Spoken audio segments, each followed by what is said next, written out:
പ്രിയ സജ്ജനങ്ങളെ, സാദരനമസ്കാരം. വാൽമീകി രാമായണം തത്വവിചാരത്തിലൂടെയുള്ള യാത്രയിലേക്ക് ഏവർക്കും സ്വാഗതം.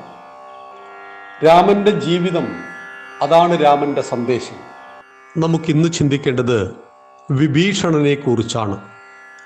രാവണന്റെ കുംഭകർണന്റെ അനുജനായ വിഭീഷണൻ മഹാദുഷ്ടന്മാർക്ക് അനുജനായിട്ട് സൽഗുണസമ്പന്നനായ ഒരു പുത്രൻ പിറക്കുന്നു രാക്ഷസകുലത്തിൽ. ഇവിടെയാണ് ഭാരതം നമ്മെ പഠിപ്പിക്കുന്നത് അമന്ത്രമക്ഷരം നാസ്തി, നാസ്തി മൂലമനൌഷധം, അയോഗ്യ പുരുഷോ നാസ്തി, യോജകസ്തത്ര ദുർലഭ എന്ന്. മന്ത്രശക്തിയില്ലാത്ത അക്ഷരങ്ങളില്ല, ഔഷധ ഗുണമില്ലാത്ത സസ്യങ്ങളില്ല, യോഗ്യതയില്ലാത്ത മനുഷ്യരുമില്ല. എല്ലാ മനുഷ്യരിലും എന്തെങ്കിലും യോഗ്യതയുണ്ട്. ഇത് രാവണനിലുണ്ട്, കുംഭകർണനിലുണ്ട്. പക്ഷേ യോഗ്യതകളെ ഇല്ലാതാക്കുന്നത് അയോഗ്യതകളുടെ എണ്ണത്തെ വർദ്ധിക്കുമ്പോഴാണ്. യോഗ്യതകളെ കെടുത്തിക്കളയുന്നത് അയോഗ്യതകൾ പ്രതിഫലിക്കപ്പെടുമ്പോഴാണ്. എന്നാൽ വിഭീഷണൻ ജനിച്ചത് രാക്ഷസകുലത്തിലായിരുന്നിട്ടും വിഭീഷണന് അയോഗ്യതയേക്കാൾ യോഗ്യതകൾ കൂടുതലായിരുന്നു. ഓരോ കാര്യങ്ങളെയും കൃത്യമായിട്ട് യുക്തിഭദ്രമായിട്ട് വിവേചിച്ചറിയുവാൻ വിഭീഷണന് കഴിഞ്ഞിരുന്നു. തൻ്റെ ജ്യേഷ്ഠൻ്റെ ഏറ്റവും വലിയ ദൗർബല്യം സ്ത്രീകളോടുള്ള ആർത്തിയായിരുന്നു എന്നത് വിഭീഷണൻ മനസ്സിലാക്കിയിരുന്നു. ഒരുപാട് രാജാക്കന്മാരെ കൊന്നിട്ട് അവരുടെ ഭാര്യമാരെ പിടിച്ചുകൊണ്ടുവരുന്നു, ഒരുപാട് സ്ത്രീകളെ മോഹിച്ചു കൊണ്ടുവന്നു, എന്നിട്ടും മതിയാകുന്നില്ല. അങ്ങനെയാണ് സീതാദേവിയെ തട്ടിക്കൊണ്ടുവരുന്നത്. അവിടെ ഒരു ന്യായവാദവും പറയുന്നുണ്ട്. തൻ്റെ പെങ്ങളായ ശൂർപ്പണഖയുടെ മൂക്കും മുലയും അരിഞ്ഞുകളഞ്ഞു ലക്ഷ്മണൻ. അതിൽ പ്രതികാരം ചെയ്തിട്ടാണ് രാമന്റെ ഭാര്യയെ തട്ടിക്കൊണ്ടുവരുന്നത്. സത്യത്തിൽ അതായിരുന്നില്ല കാരണം. മൂക്കും മുലയും അരിഞ്ഞിരുന്നില്ല, അത് പിന്നീട് വന്ന വ്യാഖ്യാനങ്ങളാണ്. കാതും മൂക്കുമാണ് അരിഞ്ഞത്. സ്തനം എന്ന് പറയുന്നത് ഒരു സ്ത്രീയുടെ മാതൃത്വത്തിൻ്റെ പ്രതീകമാണ്. ഒരിക്കലും ലക്ഷ്മണൻ അതരിഞ്ഞിട്ടില്ല. മൂക്കും കാതും രാമലക്ഷ്മണന്മാരെ കണ്ട്, പ്രത്യേകിച്ച് രാമനെ കണ്ടപ്പോൾ കാമഭ്രാന്തയായി തീർന്ന ശൂർപ്പണഖ തന്നെ കല്യാണം കഴിക്കുവാൻ വേണ്ടിയിട്ട് അഭ്യർത്ഥിക്കുകയാണ്. രാമൻ പറയുന്നു, എൻ്റെ ഭാര്യയാണ് ആ നിൽക്കുന്നത്, ഇതെൻ്റെ അനുജനാണ്, ഞാൻ രണ്ടാമതൊരു വിവാഹത്തെക്കുറിച്ച് ചിന്തിക്കുന്നില്ല, അതുകൊണ്ട് എൻ്റെ അനുജനോട് ചോദിക്കൂ, കാരണം ഞങ്ങളുടെ അച്ഛൻ 3 കല്യാണം കഴിച്ചിട്ടുണ്ട്, അതുകൊണ്ട് അനുജന് രണ്ടാമത് കല്യാണം വേണമെങ്കിൽ കഴിക്കാം എന്നർത്ഥത്തിൽ. ഇവിടെ വളരെ തൃപ്തികരമായ മറുപടി തന്നെയാണ് ലക്ഷ്മണനും പറയുന്നത്. ഞാനും ഒരു വിവാഹത്തെക്കുറിച്ച് ആലോചിക്കുന്നില്ല, ഞാൻ വിവാഹിതനാണ്, എൻ്റെ ഭാര്യ എന്നെയും കാത്ത് അയോധ്യയിലിരിക്കുന്നുണ്ട്, നീ പോയിക്കോളൂ സഹോദരി. വളരെ ഭവ്യതയോടുകൂടി സംസാരിക്കുന്നു. പക്ഷേ ഈ സമയത്ത് കോപാകുലയായ ശൂർപ്പണഖ, ഇവൾ ജീവിച്ചിരിക്കുന്നത് കൊണ്ടാണ് നീ എന്നെ ആഗ്രഹിക്കാത്തത് എന്ന് പറഞ്ഞുകൊണ്ട് രാമന്റെ മുന്നിലിട്ട് സീതാദേവിയെ കൊല്ലുവാൻ പാഞ്ഞെടുക്കുമ്പോൾ ലക്ഷ്മണ എന്ന് വിളിക്കുകയാണ്. ലക്ഷ്മണൻ ഓടി വാളെടുക്കുന്നു, വെട്ടുന്നു.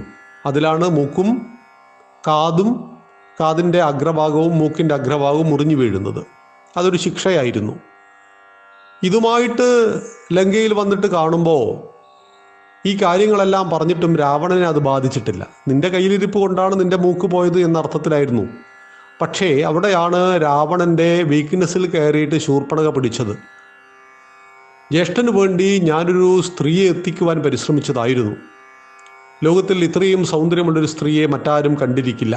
സീതയുടെ സൗന്ദര്യത്തെക്കുറിച്ച് വർണ്ണിച്ചപ്പോഴാണ് ഈ പ്രതികാര മനോഭാവമൊക്കെ വന്നതും അവളെ തട്ടിക്കൊണ്ടുപോകണമെന്ന ആഗ്രഹവും വന്നതും.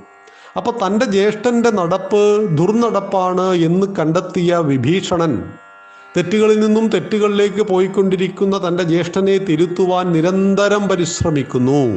എന്നാൽ ഒരിക്കലും നന്നാകുന്നില്ല. നമുക്ക് ഉപദേശം കൊണ്ടോ സൽമാർഗം കാണിച്ചു കൊടുത്തത് കൊണ്ടോ ഒന്നും നന്നാക്കാൻ പറ്റാത്ത ധാരാളം ആളുകളെ നമുക്ക് സമാജത്തിൽ കാണാം. നമുക്ക് ഈ ഭീകരന്മാരെ ഒന്നും മാറ്റിയെടുക്കാൻ പറ്റില്ല.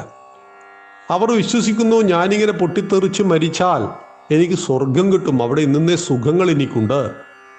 ഇത് നന്നേ ചെറുപ്പത്തിൽ അവൻ്റെ തലച്ചോറിൽ അത് സ്റ്റോർ ചെയ്ത് വെച്ചിരിക്കുകയാണ്. അങ്ങനെ വെച്ചിരിക്കുമ്പോൾ തന്നെ അതിൽ മാറ്റം ഉണ്ടാക്കാൻ സാധ്യമല്ല. അവൻ്റെ ചിന്തകൾ പോലും ലോകത്തെ മുടിക്കുന്നതായിട്ട് തീരുന്നത് നമ്മൾ കാണുന്നു. ഇവിടെയാണ് വിഭീഷണൻ എന്ന കഥാപാത്രം ലങ്കയിൽ ദുഷ്ടരാവണന്റെ അനുജനായി ജനിച്ചിട്ടും ആ ദുഷ്ടതയുടെ യാതൊരു ലാഞ്ചനയും അദ്ദേഹത്തിനില്ലായിരുന്നു. ദുഷ്ടതകൾ അദ്ദേഹത്തെ ബാധിച്ചിരുന്നില്ല. ജ്യേഷ്ഠൻ ചെയ്യുന്നത് തെറ്റാണെന്ന് മുഖത്തു നോക്കി പറയുവാൻ ധൈര്യമുണ്ടായിരുന്ന വിഭീഷണനെ ഒടുവിൽ ആട്ടിപ്പുറത്താക്കിയാണ് ലങ്കയിൽ നിന്ന്. നീ ആയതുകൊണ്ട്, അനുജനായതുകൊണ്ട് മാത്രം നിന്നെ കൊല്ലാതെ വിടുന്നു, എന്നെ എപ്പോഴും നീ ചോദ്യം ചെയ്യുന്നു, എൻ്റെ പ്രവർത്തികളെ നീ എപ്പോഴും ധിഖരിച്ചു കൊണ്ടിരിക്കുന്നു, എന്നെ ഉപദേശിക്കുവാൻ ഈ ലോകത്ത് ആരും വളർന്നിട്ടില്ല, ഞാൻ ദേവലോകം പിടിച്ചുകുലുക്കിയവനാണ്, നീ ആരെന്നെ ഉപദേശിക്കാൻ എന്ന് പറയുന്നു. പക്ഷേ രാവണന്റെ ഉള്ളിലും വിഭീഷണനോട് വലിയ സ്നേഹമുണ്ടായിരുന്നു.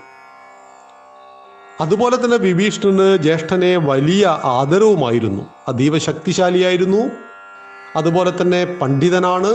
ഇപ്പോൾ 10 തല എന്നൊക്കെ പറയുന്നതിന് പല വ്യാഖ്യാനങ്ങളുണ്ട്.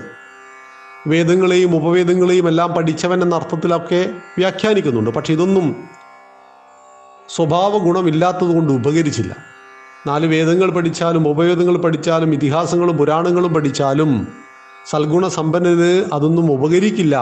അത് കേവലം ഇൻഫർമേഷൻ ആയിട്ട് അതപ്പതിക്കും എന്നതാണ് രാവണന്റെ ജീവിതത്തിൽ സംഭവിക്കുന്നത്. രാവണൻ മാത്രമല്ല മരിക്കുന്നത്, ആ കുലം മൊത്തം നശിച്ചു പോകുന്നുണ്ട്. അപ്പോൾ വിഭീഷണനെ പഠിക്കുമ്പോൾ ഏതൊരു ദുഷ്ടതയുടെ ലോകത്തും നന്മ നിറഞ്ഞ ആളുകളെ കണ്ടെത്തുവാൻ നമുക്ക് കഴിയുമെന്നതിൻ്റെ ഉത്തമ ഉദാഹരണമാണ് വിഭീഷണൻ എന്നറിയുക. നന്ദി, നമസ്കാരം. വന്ദേ മാതരം.